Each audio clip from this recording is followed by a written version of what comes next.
श्री शास्त्री स्वामी धर्मप्रसाद दाजी BA BEd college में आप सभी विद्यार्थी मित्रों का हार्दिक स्वागत है। छात्र और छात्राएं, आज हम FY BA सेमेस्टर 2 गौण 2 पेपर नंबर 4 हिंदी आपका बंटी में आपका बंटी उपन्यास की कथा शिल्प की दृष्टि से मूल्यांकन करते हुए कथा वस्तु की समीक्षा कीजिए, इसके बारे में हम अभ्यास करेंगे। ध्यान से चुनें। सबसे पहले भूमिका के बारे में हम अभ्यास करते हैं, प्रस्तावना के बारे में। कथा शिल्प की दृष्टि से किसी उपन्यास की कथा वस्तु का मूल्यांकन करते समय अनेक बातों पर विचार करना अत्यावश्यक है। कथा वस्तु किसी भी उपन्यास का प्राण तत्व है।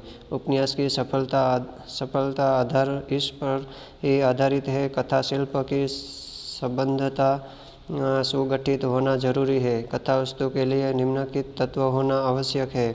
आपका बंटी उपन्यास की कथा वस्तु का विश्लेषण करते समय निम्न तत्वों पर विचार आवश्यक है। तो यहाँ जो प्रस्तावना में कथा शिल्प की दृष्टि से जो उपन्यास की कथा वस्तु का मूल्यांकन के समय किस बात का विचार करना आवश्यक है, इसके बारे में बतलाया है। और उपन्यास की सफलता किस पर आधारित है, कथा शिल्प की दृष्टि से सुगठित होना भी जरूरी है, और किस किस तत्वों के आधार पर आपका बंटी उपन्यास कथा वस्तु का जो विश्लेषण है वो इस प्रकार किया जाता है। इसमें तत्वों के आधार पर कथा वस्तु हो, पात्र चरित्र हो, चरमावस्था हो, कथा विकास की रीत हो, कथा संयोजन हो, कथा विकास हो, के कथा के गुण हो, मौलिकता हो, रोचकता हो, स्वाभाविकता हो, यह सभी को ध्यान में रखकर कथा वस्तु की समीक्षा हम करते हैं। सबसे पहले कथा वस्तु। आपका बंटी उपन्यास की कथा वस्तु बहुत बड़ी नहीं है। ऐसे देखो तो उसमें 4 ही घटनाएं हैं। शकुन और अजय का अलगाव, अजय तथा मीरा का सेटलमेंट, डॉक्टर जोशी और शकुन का विवाह कर लेना, बंटी का एकमात्र उपेक्षा। उपन्यास में इन घटनाओं का पूरा गहनता के साथ संयोजन किया गया है। उदाहरण स्वरूप अजय और शकुन का लग्न विच्छेद एक सामान्य घटना है, फिर भी लेखिका ने इस प्रसंग में शकुन की सतत बदलती मानसिक तनाव को बड़े मनोवैज्ञानिक ढंग से प्रस्तुत किया है। इससे स्पष्ट है कि उसमें उद्देश्य कथा वस्तु के सतह को झाँक कर उसके गहराई में उतर कर और उसे देखना है। मानव मन का विश्लेषण सूक्ष्मतम रीत से किया है। तो यहाँ पर आपका बंटी उपन्यास में जो कथा वस्तु छोटी सी है, ऐसे देखें तो उसमें 4 ही घटनाएं हैं। एक तो शकुन और अजय का अलगाव, दूसरा अजय तथा मीरा का सेटलमेंट यानी कि आपस में लग्न से विवाहित होना, डॉक्टर जोशी और शकुन का भी विवाह कर लेना, और एकमात्र बंटी का उपेक्षा व अलक्षा। और उपन्यास में इन घटनाओं का पूरा गहनता के साथ एक संयोजन किया गया है। और इसमें लेखिका ने इस प्रसंग में शकुन की सतत बदलती मानसिक तनाव को भी बड़े मनोवैज्ञानिक ढंग से भी प्रस्तुत किया है। और हम मानव मन के विश्लेषण सूक्ष्मतम रीत से भी किया गया है। तो मूल कथा वस्तु को गति प्रदानार्थ वबिल चाचा का प्रसंग जोड़ा गया है, किंतु यह प्रसंग ने भी कथा तत्व को संभवतः उतनी गति नहीं प्रदान की है कि जितनी वैचारिक विश्लेषण भावनात्मक विवेचन को व्यापकत्व प्रदान किया गया है। लेखिका का मन सर्वाधिक इसी में रमता हुआ दिखाई पड़ता है। तो यहाँ तक आपका बंटी उपन्यास में जो वकील चाचा का भी प्रसंग यहाँ जोड़ा गया है। इस प्रसंग में कथा तत्व को संभवतः उतनी गति नहीं प्रदान की जितनी वैचारिक विश्लेषण को दी गई है, और भावनात्मक विवेचना को व्यापक तत्व प्रदान भी किया है। लेखिका का मन सर्वाधिक इसी में रमता हुआ दिखाई पड़ता है।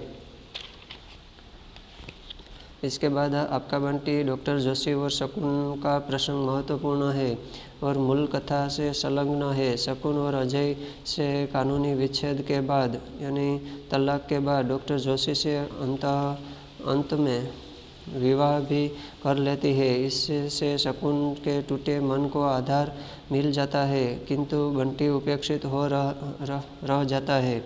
यानी कि बंटी के दोनों माता पिता यानी शकुन और अजय दोनों शादी दूसरी कर लेते हैं, तो यहाँ बंटी अकेला ही उपेक्षित रहता है। तो यहाँ डॉक्टर जोशी और शकुन का प्रसंग भी महत्वपूर्ण मूल कथा का संलग्न दिखाई देता है। और डॉक्टर जोशी से बंधने के पूर्व शकुन एकमात्र बंटी के लिए थी, अतः वह अपने और शकुन के बीच किसी तीसरे आदमी को सहन नहीं कर सकता था, भले वह आदमी कितना ही महत्वपूर्ण क्यों न हो। तो यहाँ बंटी की एक मानसिक भूमिका की चर्चा शकुन डॉक्टर जोशी से करती है। वह कभी मेरे साथ तुम्हारे बर्दाश्त नहीं कर सकेगा, मैं जानती हूँ। डॉक्टर जोशी के परिवार में बेटी कभी एडजस्ट नहीं हुआ। अंततः वह अपने पापा के साथ चला गया। उसे ऐसा लगता था कि पापा के वहाँ सब कुछ मिल जाएगा, किंतु वहाँ उसे निराशा ही हाथ लगी। उसके पापा ने भी उसे हॉस्टल में ही भेजना उचित समझा। तो यहाँ बंटी की जो मानसिक भूमिका है, वो पहले तो शकुन के साथ रहता था बंटी, फिर उसे ऐसा लगा कि मैं पापा के पास रहूँगा तो वहाँ सब कुछ मिलेगा, लेकिन वहाँ भी निराशा मिली और पापा भी उन्होंने अंत में हॉस्टल में ही भेजना उचित समझा। इसका कथा संयोजन भी वस्तु विन्यास के रूप में देखें तो प्रत्येक उपन्यास में मूल कथा के साथ अनेक प्रासंगिक कथाएं समांतर रूप से चलती रहती है। उपन्यासकार की सफलता इस बात पर है कि प्रासंगिक कथा को महत्व देते हुए मूल कथा वस्तु के प्रवाह को बनाए रखना है। इस उपन्यास में मूल कथा बंटी की है, साथों साथ कई प्रासंगिक कथाएं भी है, परंतु सभी के साथ कहीं न कहीं किसी न किसी रूप में बंटी की कथा अनिवार्यतः जुड़ी हुई है। प्रत्येक कथका बंटी मूल कथा को अधिक गति, स्फूर्ति, मार्मिकता अवश्य प्रदान करती है। उदाहरण के लिए शकुन, मीरा और अजय इत्यादि ये सारे प्रसंग प्रत्यक्षतः अथवा परोक्षतः बंटी की मार्मिकता के साथ ही जुड़ी हुई है। लेखिका की खास विशेषता है कि किसी प्रसंग को अनावश्यक लंबाया नहीं है। दूसरे शब्दों में इन प्रसंगों का कथन इस प्रकार से किया गया है कि किसी न किसी रूप में बंटी की मूल कथा को मार्मिकता प्रदान करे। तो यहाँ कथा संयोजन में भी यहाँ मनु भंडारी ने उपन्यास में एक प्रासंगिक कथा को समांतर रूप में चलती रहने के लिए उपन्यासकार ने सफलता इस बात पर है कि प्रासंगिक कथा को महत्व देते हुए मूल कथा वस्तु को प्रवाह को भी बनाए रखने का प्रयास किया है। तो यहाँ साथों साथ कई प्रासंगिक कथाएं भी है, परंतु सभी के साथ कहीं न कहीं किसी न किसी रूप में बंटी की कथा अनिवार्यतः जुड़ी रहती है। प्रत्येक कथा का बंटी की मूल कथा को अधिक गति, स्फूर्ति, मार्मिकता ये सभी अवश्य प्रदान करती है। उदाहरण के लिए शकुन, मीरा और अजय इत्यादि। शकुन वो मीरा के साथ शकुन वो डॉक्टर के साथ शादी कर लेती है और अजय वो मीरा के साथ शादी कर लेते हैं। तो ये प्रसंग भी प्रत्यक्ष या परोक्षतः बंटी की मार्मिकता के साथ ही जुड़ी हुई है। लेखिका मनु भंडारी ने ये भी विशेषता बतलाई है कि अनावश्यक लंबाया नहीं है। दूसरे शब्दों में इन प्रसंगों का कथन इस प्रकार से किया गया है कि किसी न किसी रूप में बंटी की मूल कथा का मार्मिकता भी प्रदान करे। इसके बाद कथा विकास। तो आचार्यों ने कथा विकास हेतु 3 स्थितियों का वर्णन प्रस्तुत किया है। आदि, चरम सीमा, उपसंहार। आरंभ, आदि नामक स्थिति तथा विकास की प्रारंभिक स्थिति ली जाती है। यह कथा के जन्म की स्थिति है। आपका बंटी कथानक के विकास का आरंभ इस स्थिति से माना जा सकता है जहाँ शकुन अपने पति अजय से अलग रहकर स्वतंत्र जीवन जी रही है और एक निष्ठ बंटी का पालन पोषण करती है। इस उपन्यास की कथा का आरंभ ही यहाँ से होता है। इस आरंभ अवस्था में शकुन बुरी तरह से बंटी पर छाई रहती है। सत्य तो यह है कि अजय के प्रति उसकी दृष्टि कभी प्रतिशोध पूर्ण हो जाती है और अपने इस प्रतिशोध की पूर्ति के लिए बंटी को एक साधन बना लेती है। इस प्रकार कथा विकास की अवस्था में बंटी के दुख की कथा का बीजारोपण होता है। बदलती परिस्थिति में बंटी अपने आप को ढाल न सका अतः एवं अत्यंत वह अपने आप को उपेक्षित, अपमानित, तिरस्कृत पाता है।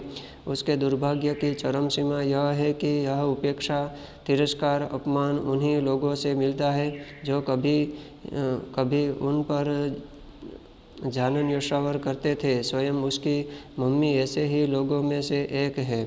तो यहाँ कथा विकास की जो बात बतलाई है, तो यहाँ 3 स्थितियों को ध्यान में रखा है, आदि और दूसरा चरम सीमा और तीसरा उपसार। तो आरंभ आदि नामक स्थिति में विकास की प्रारंभिक स्थिति ले जाती है और कथा के जन्म की स्थिति भी। आपका बंटी कथानक के विकास का आरंभ इन स्थिति से माना जा सकता है। यहाँ शकुन अपने पति अजय से अलग रहकर वो स्वतंत्र जीवन जी रही है ऐसा उसको मालूम होता है और एक निष्ठ बंटी का पालन पोषण करती भी है। इस उपन्यास की कथा का आरंभ ही यहाँ से होता है। इस आरंभ अवस्था में ही शकुन बुरी तरह बंटी पर छाई रहती है और अजय के प्रति जो उसकी दृष्टि कभी कभी प्रतिशोधपूर्ण भी हो जाती है, क्योंकि वो डॉक्टर के साथ शादी करके भी प्रतिशोधपूर्ण कर लेती है। तो यहाँ इस प्रकार विकास की अवस्था में बंटी के दुख की कथा का बीजारोपण भी होता है। बदलती परिस्थिति में बंटी अपने आप को ढाल न सका, अतः वह अपने आप को उपेक्षित, अपमानित, तिरस्कृत पाता है, क्योंकि वह मम्मी के पास भी न रह सका और पिता के पास भी न रह सका। यह दुर्भाग्य की चरम सीमा यह है कि यह उपेक्षा, तिरस्कार, अपमान उन्हीं लोगों से मिलता है जो कभी उन पर जान न्योछावर करते थे। स्वयं उसकी मम्मी ऐसे ही लोगों में से एक है। तो हाँ छात्र और छात्राएं, आज हम जो FY BA में जो आपका बंटी उपन्यास की जो कथा शिल्प की दृष्टि से मूल्यांकन करते हुए कथा वस्तु की समीक्षा के बारे में भाग 1 के बारे में हम अभ्यास किया है। कल हम भाग 2 के बारे में अभ्यास करेंगे। अस्तु।